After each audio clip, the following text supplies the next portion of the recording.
Welcome to the 5 a.m. grind. Harris, what's up, man? Not much, man. What's It's up good. with you? Life is Everything's good. good. I feel like we haven't done this in a while. It's been a while. Both of us are pretty busy with our Yeah, stuff. yes. I first off wanted to apologize. We have a small but loyal audience that listens to this podcast. So I do want to apologize to you all. Appreciate all of your support with the podcast since Horace and I started it. The other thing I'd say is we're both quite busy. Horace runs his own law firm. I run my own accounting business. If you don't know some of the details, and I don't know if we cover this in another podcast, but at the start of this year, I had the very bright idea of buying buying someone else's accounting practice. So what I did was I Mm. started my own business. I bought someone else's practice, and to my surprise, buying a business is actually really hard. Trying to integrate it, absorb it, etc. It requires a lot of time. As Horace witnessed play by play, it was also a very stressful time for me, but a great learning experience nonetheless. So Yeah. that's what I was busy with, and it's been 6 months exactly. Today, at the time of this recording, it's July 1st, so Canada Day. This will probably be out next week in July. But it's been exactly 6 months that I've gone through with this acquisition, and now I feel like I have like a great rhythm. I'm more on top of things. I'm Yeah. much more at ease and Yeah. relaxed. Um, But so I I mean, do apologize. dude, buying a business, I don't know. It's never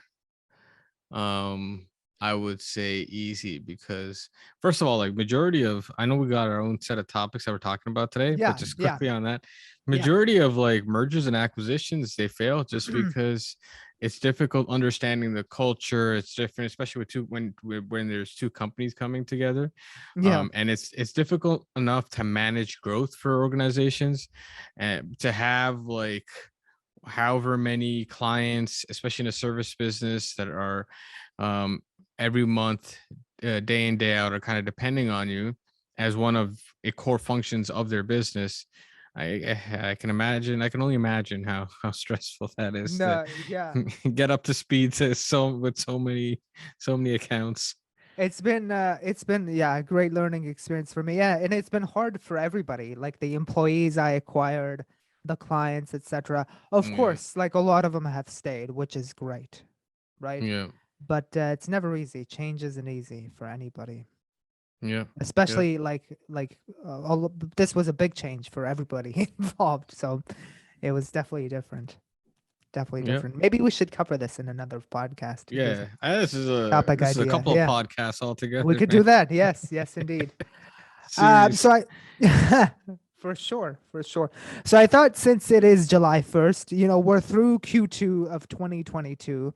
Mm-hmm. I thought we would do a Q2 economic update to see how the quarter went, how the year has gone so Yeah. far. It's been 6 months of the year. There are only 6 more months left, 6 more months left in 2022, if you would believe. So, 4 topics I wanted to cover today. Number one, inflation. Question for this was going to be: are we in a period where there will be high inflation for the next few years? Question number two, on the path of interest rates. What are your thoughts about the path of interest rates in 2022? Where are we going to end up? Question number three, are we going into a recession? And question number four, what's the latest on real estate housing prices in Toronto? We'll get Horace to give his take since he covers that Mm-hmm. market pretty closely. Okay, so just to set the backdrop, Horace, I thought I'd throw some numbers at you on Yeah. inflation. Yeah. In Yeah. Canada, the inflation reading for May 2022 was 7.7%. In the US, May 2022 inflation was 8.6%. So these are insane numbers, like Yeah. records. Are we in a period where there will now be high inflation for the next few years? I would say so. Yeah. I think I don't know about a few years. A few, Yeah. what's that? 2-3 years. I would Yeah, 2 3 imagine. years. What do you? Yeah, two Yeah. 3 years. Yeah, I would say we're going to be in a high inflation. The thing is that inflation's at like what 7-8%. Interest rates should be at 10%. We're at like where are we at right now? What's the Bank of Canada rate? It's like We're the at states is 1.5%. 1.7. Yeah, Yeah, 1.5. We're saying with the states. Yeah, same with the States. Can Yeah. I just back up for a second though? Why did you Yeah. say that interest rates have to be higher than inflation? What makes you say that? Because it's an interesting point you just made. Well, Could I you say mean, why? Yeah. traditionally, I mean, first of all, in order to make money off of your money, if that's what you are Yep. intending on doing, you need to look at inflation and then put on a premium on top of the inflation. So I'm just Correct. arbitrarily putting in 2% for Hmm. the whatever, even though not high volatility like environment, you're going to want more than 2% bump. You might want a 5% bump, so in which case it would be 12% or whatever the interest rates would be. So the point would be that in order to bring inflation down, in order to bring demand down, first of all, you need to have high interest rates to contract the money supply. But at the same time, right now we're actually in negative interest rate territory. We're not in positive. It's if somebody borrows money at 2%, when that money is losing value at 8%, your interest rate is actually negative 6% effectively. Right. Yeah, what you're saying is real rates are negative, Yeah. nominal Real rates are rates. positive. Correct. Yeah. Correct. No. Interesting point you just made, because that's a very intuitive way to look at it, that your interest rate has to be higher than inflation for you to be ahead of inflation. It has to be Yeah. higher. I was Yeah. watching an interview between Stan Druckenmiller and somebody interviewing him. Stan Druckenmiller, for those of you who don't know, very famous investor. I forget which hedge fund he runs, but one of the hedge funds. He was saying the exact same thing. He says, if you look at history, the only way that inflation has been tamed is when the interest rate goes above the rate of inflation, and that's when inflation starts to calm down. So we are, according to that logic, we are way behind, way Yeah. behind. Yeah. Yeah. Yeah. But the other thing is also traditionally, so I feel like there's a knee-jerk reaction that people have where they Yeah. start comparing it to like past times. Mm, And yeah, it may be similar to past times, but it's not exactly the same. I feel yeah. like for example, in the past you could have inflation coming from an expansionary monetary policy, which could just be the central bank going out and purchasing a lot of bonds and injecting liquidity into the market, right? Hmm. In order to flip it, you're just now selling into that market and kind of taking that excess demand out. Now it's a bit different. I feel like at least now you have inflation because it's, first of all, it was created by government spending. So undoing government spending is not the same as undoing buying bonds, because when you're buying bonds, you flip it and you sell it. Now, by government spending, you're inducing or creating demand. You're not going to be able to turn it around because you have debt on your books. And if you increase the interest rate, your Yeah, payments are going to increase as well. So they are. you can't increase it as quickly, right? Yeah, That's yeah. one thing. Hmm. Second thing is even though you have in my perspective is again, like if you push money into the market and there's not enough goods facing it, prices are going to go up just because there's too much money chasing too few goods. But we also have kind of a logistics and a production problem as well, right? Because of COVID and all these other things.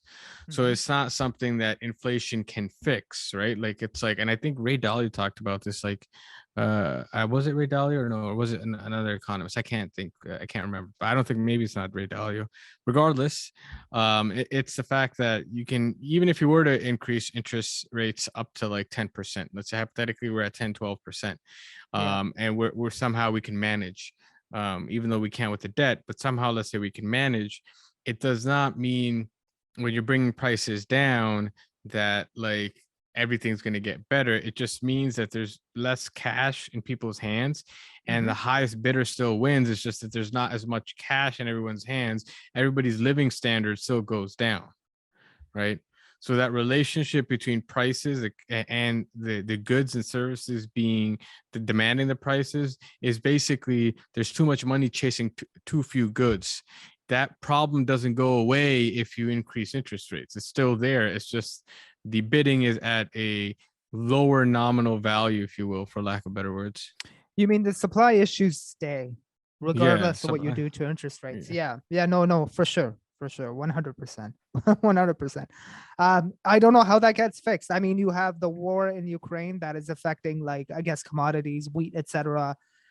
China's zero COVID policy is absolutely insane, and that's, backlogging supply chains Yeah. like crazy. I mean, you and I were having this discussion. If you want to buy a car, it's like a 9-month wait. It is completely Yeah. stupid. It still doesn't make Yeah. any sense. I mean, like, Yep. Yep. what? That's Yeah. crazy. That's And absolutely there's nuts. there's no stock, man. There's no stock. It's still Uh, insane. That still doesn't yeah. make any sense to me. Yeah. Um, and the other thing I wanted to hit on as well with inflation is you and I are millennials. We graduated in whatever, in 2000s. I'm not going to date us. We're millennials. We are the generation that has never seen inflation past, I don't know, 2%. Yeah. We haven't seen interest rates past 2%, 3%, Yeah. whatever it is either, right? So this is a completely new environment for our generation and for a 2008, lot was of there people. was there inflation? No, I guess there wasn't regular inflation. I guess. No, with GFC, I- so Great Financial yeah. Crisis, they basically cut to zero. Yeah. Yeah. Yeah. And then we've been living in this low rate, low inflation environment for a long period. I was actually listening to a podcast, and again, we've talked about this on this Yeah. podcast before, but I was listening to another podcast that was saying how inflation readings, even the way it is measured, is understating the actual, Yeah. like, a price Yeah. increase that a lot of Yeah. households are actually facing. Yeah. People are actually paying way more for Yeah. stuff than the actual inflation rate implies. Because they take out energy from that rate that we see. They take out Yeah, energy. They yeah, also, like, I don't know the in-depth analysis behind it, but they also take out um, the increase in housing prices, and correct. they replaced it with something called like a market rent or something like that. Makes no And I, sense. Yeah, and I don't know, like that. I feel like you can easily kind of move that around because it's a hypothetical number. It's an abstract concept. It's not a yeah. real I thing I that people don't are paying for. I don't get what they get. I don't understand what they get out of manipulating this inflation number. Like, what do you get by changing this up, I etc.? think consumer confidence. I think business confidence. Businesses will be like, "Oh, market is not heating up, and I still need to." Psychology, you There's think? yeah, there's a Mm. lot of psychology involved. I think that There firstly, is, like there is. businesses will keep investing, right? If I see a Mm. highly inflationary environment, I'm gonna be like, "Whoa, things are kind of heating up. Do I really want to keep going in?" Yeah, Also, just I feel like in general, I think public to keep the public calm. Like right now, it's at 7-8%. They can't measure it any differently, and people kind of are on the panicky side. interesting, Imagine if interesting. somebody were like, imagine if we were told inflation's at 15, 20%. You'd have riots, man. You'd have You riots. would, Yeah, you you would. would. This would be like Even the third developing country, dude. Like, you know how in developing countries they have like yeah, lineups yeah, for bread and stuff, like, it's yep, insane. yeah. It's I absolutely mean, nuts. I think Ray Dalio said that like in 2024, there is a reasonable possibility in the Mm. states that neither party is willing to accept a loss. And that is, it opens up the country for civil war. And Oh the my issues that god. are pushing this populism is one of them is inflation, cost of living. Yeah. That's insane. That is Yeah. insane. I wouldn't mind doing a podcast. I actually wrote it down while we were talking on the last topic about Ray Dalio's recent documentary on like the wealth of nations, on the Oh rise and fall yeah. of nations. Very interesting one Yeah. to cover probably. So question number two, given this high inflation environment, and you said, and I agree, that inflation will be with us for the next couple of years, it seems like. What is going to be the path of interest rates? The U.S. Fed raised rates on June 15th by 0.75%. That is the third hike of this year and the largest since 1994. They've raised rates so far this year by 1.5%. Economists expect the Fed to be at 3% by the end of this year. Bank of Canada essentially basically mimicking the Fed, kind of doing the same thing, but at a slower pace. Yeah. What do you think? What do you think interest rates? Like, so 3% end of this year is what people are saying. And I think the Fed's own dot plot has it at 3% end of this year.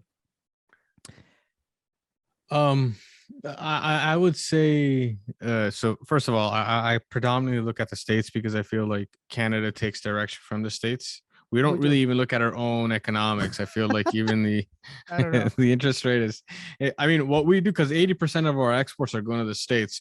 So I feel like we're doing this game where we're trying to make sure that our dollars are a certain exchange rate so There that is a we're little kind bit of of that for competitive. sure. Yeah. Hmm. So that Hmm. we're maintaining that. So that's kind of what dictates our interest rates. And so what we try to keep it at par. But with the States, I mean, the biggest question is, we're recording this on July 1st, Canada Yeah. Day. Yeah. Is the States in recession today? If they officially are, and we'll find out, I don't know, in another week or two, whether they are in recession or not, that is going to make, it's going to have a huge effect. Like, are they going to be raising interest rates to like 3% while they're in a recessionary environment? I Yeah. don't think so, especially with like Jeremy Powell. I think he had, there's questioning going on with him regarding like just expenditures and whether the bills that the Democrats are proposing, if they're inflationary or not. And he's the Fed constantly remains neutral. If the U.S. is going into midterm elections and Yeah. we're officially in recession today, I don't think we're going to be turning this around in the next 3 months either. Yeah. Because what's that? In order to turn around a recession, what are you going to have to do? You're going to have to print more money, which is what they've been doing for the past 2 years, and try to Hmm. stimulate this economy, which is actually going to bring inflation. Like, it's going to be a bigger problem. Yeah. So there's no way that they're going to try to do. I don't think, there's highly unlikely that they're going to try to do that. That'd be just suicide. And so you're definitely going to be in recession. You're trying to hike up interest rates, but the debt is so crazy that I don't know if it's possible. I don't think, yeah, I don't think there's interest rates. 3 is optimistic. Again, I did not think we'd get to 1.75 this quickly, but I also Hmm. didn't think that inflation was going to be 8%. Yeah. Right? Yeah. Yeah. Official inflation. I felt like inflation was, man, if you go out, like the same, even in Canada, they say 7%, man. The same burgers, like, yo, you get 2 combos for $40 now. I'm like, when the hell did it become 40? Yeah. It is expensive. It is. It's You do see it. like, You do see it. You do see it. how It's did it weird. become 40? I'm It's like, weird. It's it's like, like, it's not whoa. like, yeah, Yeah, you actually it's, notice. It's ridiculous. I mean, I think this is a nice segue into the next question as well, because that was going to be, are we going into a recession? And I think that what the Fed is trying to do, and you just alluded to it there, they're trying to create a soft landing, as they say, right? That's what they're really trying yeah, to do, which is basically try and fight inflation by raising rates, but not trigger a recession at the same time, yeah. which is very tough to do, because It's usually not when gonna you raise, happen. yeah, when you raise rates really really high, Yeah, very quickly, you're basically telling businesses, yo, stop borrowing. The cost of borrowing is going up like crazy. yeah, So people stop buying stuff, right? yeah, You're yeah, basically like pulling demand in the economy to slow inflation that usually causes a recession. yeah. Um, But dude, like, for example, Ray Dalio talks about this too. In the yeah. 80s, when the US came off of the gold standard, Hmm. 70s, 80s, whenever it was, Paul Volcker pushed up Yeah. interest rates like an insane amount. He That's did. why Correct. if you look, yeah, if you look at like the people who were buying houses or had houses at the time and had a mortgage, interest rates were like an insane double digits, which is It unheard was of for nuts. us, Yep. right? Yep. But Yep. that's what they needed to do because essentially they had printed too much money and they had to curb everything. But Yeah. the US did not have any debt for them to um like think about so that they could bump it up right away. And I would say Paul Volcker did not care, I would argue, about whether he came off as a good guy or a bad guy. He did what was best for the country. That's what I would Yeah. say as I well. think so. That's what he did. Yeah.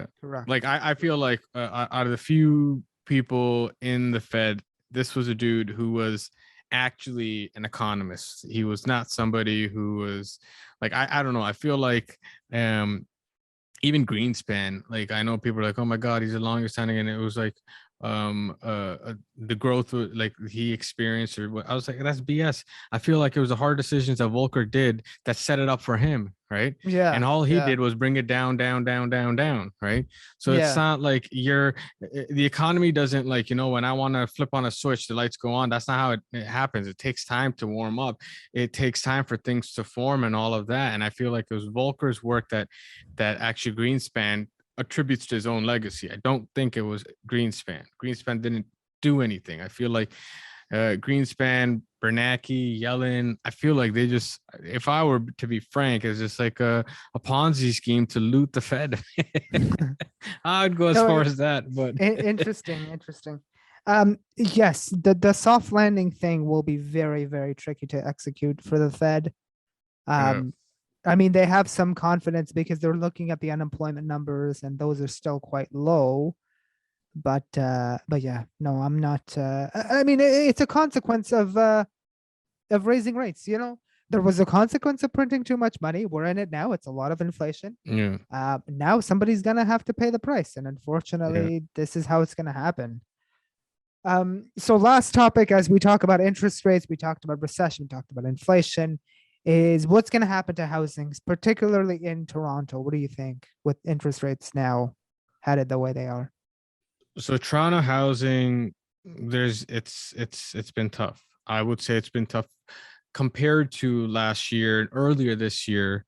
It has been difficult. I think in January, February of this year, you had, I think, 2 or 3 weeks worth of supply on the market. Now you have 2 months or more. Oh Two wow. months is still not a lot, but still, I think it's 2 months worth, and then it's also everything's kind of slowed down. So the values have been dropping. I've had issues where clients have put in a bid and they're closing later on, and they thought there's going to be a hot market, but then the appraisal comes in and it's light. They have to, like, they're short by 200,000, so, or Holy cow. 300,000 or whatever. There's a lot of that. There's a lot of that. I would say more than you'd think. Yeah. Um, What but happens in that situation? So let's say the appraisal comes below what you paid. You have to fork up the cash yourself? Yeah, and people are now potentially going into private lending.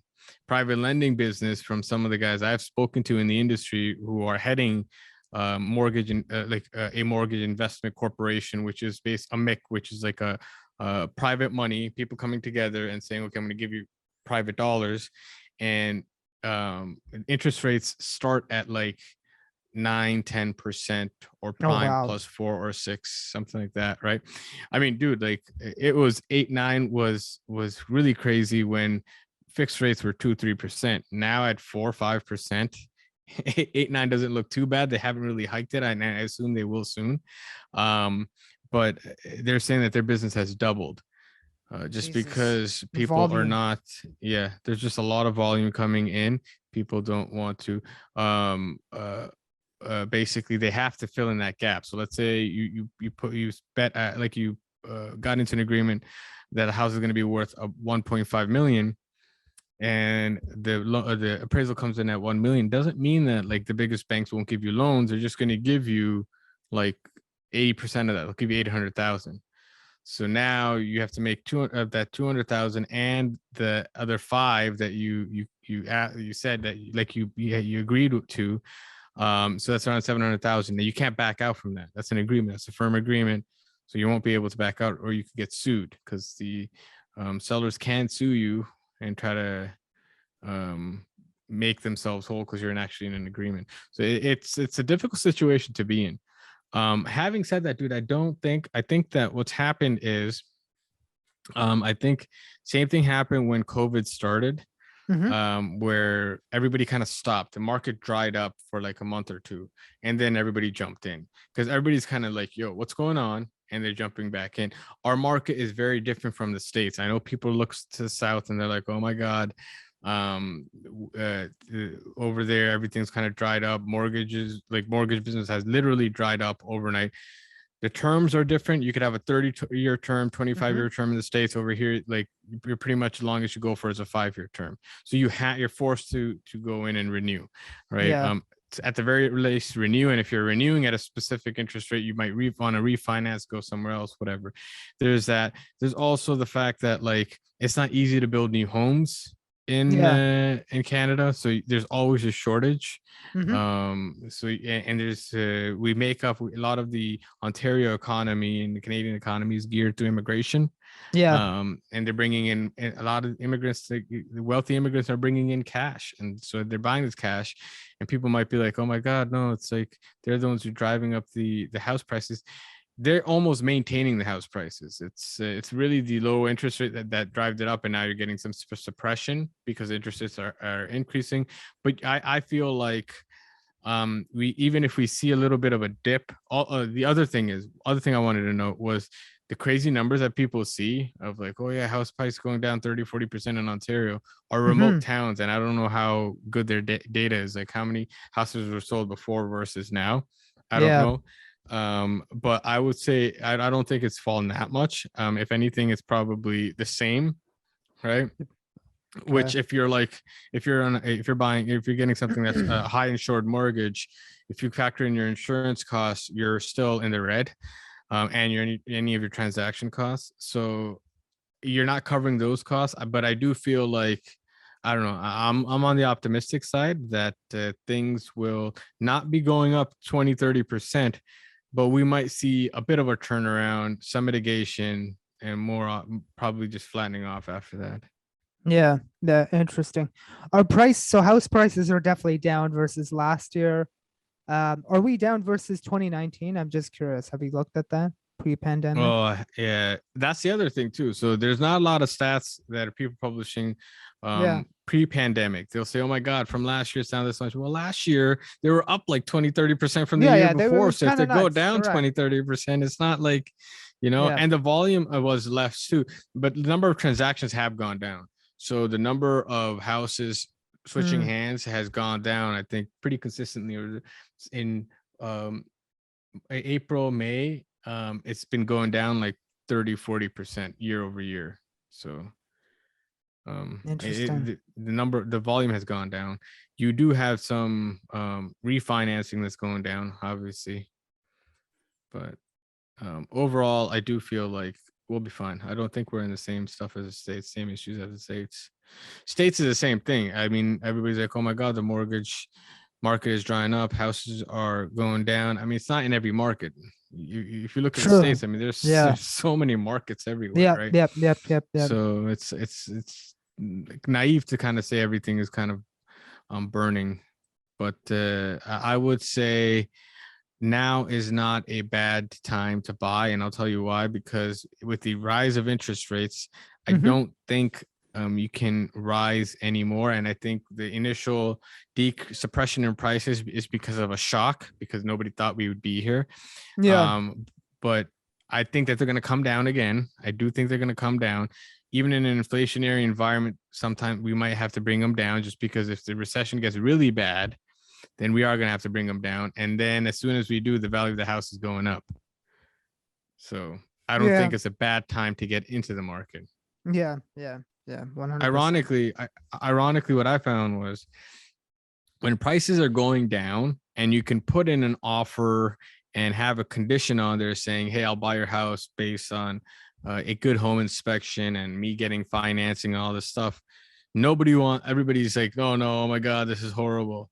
But a year ago, when you had to go into blind bids where you did not know what the price is going to be, and you had to blindly go above asking firm without knowing whether the bank's going to approve you for that amount or not, people were like jumping in, which I find is a little crazy. It's mob mentality. That is nuts. It's FOMO. Yeah. Absolutely Yeah, crazy. yeah.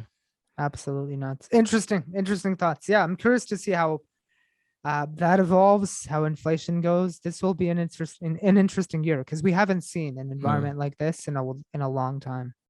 what does your gut say about housing Housing. prices? Yeah, I was reading that CMHC article saying that, you know what, we have a shortage of housing of like 5 million units or something. yeah, Now, don't get me wrong. I don't trust the CMHC. Remember when CMHC came out when the pandemic started and said housing prices will be down 25%, and they were completely yeah, wrong, right? So yeah, that goes to show predicting housing prices is very hard. yeah, The yeah, Canadian Mortgage Housing Corporation, whose job it is to monitor housing in the country, can't predict where housing prices are going. So it's not yeah, quite likely that whoever is talking to you about where housing prices are going knows what they're talking about. It's just an opinion. I think, yeah, we might stay level, like it'll go relatively flattish in terms of the market. Because the supply issues are still there, I feel. Because if your whole thing, your thesis about the Canadian market was there's this chronic supply issue, that supply issue didn't go away. It is still there. Yeah. Maybe affordability is slightly impaired. So I think it'll be like a softening of the market, but I don't think it will be a hard correction or anything like that, or a crash. I think you Yeah. might have some variations up and down, but I think it might stay Yeah. level where it's at now. I think also what people don't, I feel like what's kind of missed is everybody Yeah. kind of looks at everything the instant something happens. So, Mhm. but if you dip interest rates, so they could bring them down, there's automatically going to be a lot more people coming into the market because like they don't have to save as much to go into a house, right? Yeah. Whereas with interest rates going up, you have to save more so you can afford the payment, right? Correct. So like we don't know where that stable market is right now. Right now, what's happened is interest rates gotten high, and there's a huge chunk of first-time home buyers, which is always the biggest market, has Mhm. to spend more time saving so that they can Correct. afford the home that they're in. And Yep. so Yep. once we have people saving enough, right? Even those first few years, now like we might have something that goes down. You might get an artificial bump too, because everybody's saving all at the same time, and they're going to be ready around the same time if we keep the interest rates the same. And it's going to take a few years to kind of level off. Yeah. Yeah. 100%. 100%. 100%. Yeah. Um.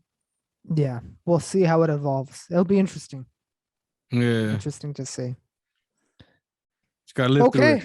Yeah. Yeah. I gotta live through it. It'll be it. interesting. Okay, I think that was a nice way to come back after a few bit of a hiatus from Yeah, just the work schedules and stuff.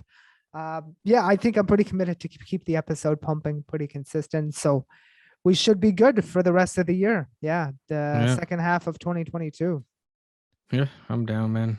I mean, I think the delay for this recording was on me, but I was like, you know what? I want to get back on. I liked recording these. I liked having these conversations with you and Yeah, talking about stuff that I don't feel like a lot of podcasts have out there. So yeah, no, no, always a good discussion. That's for sure. yeah, Okay, all right, we can leave it there. We'll see you guys in the next episode. take care, guys. Take care. Have a good one.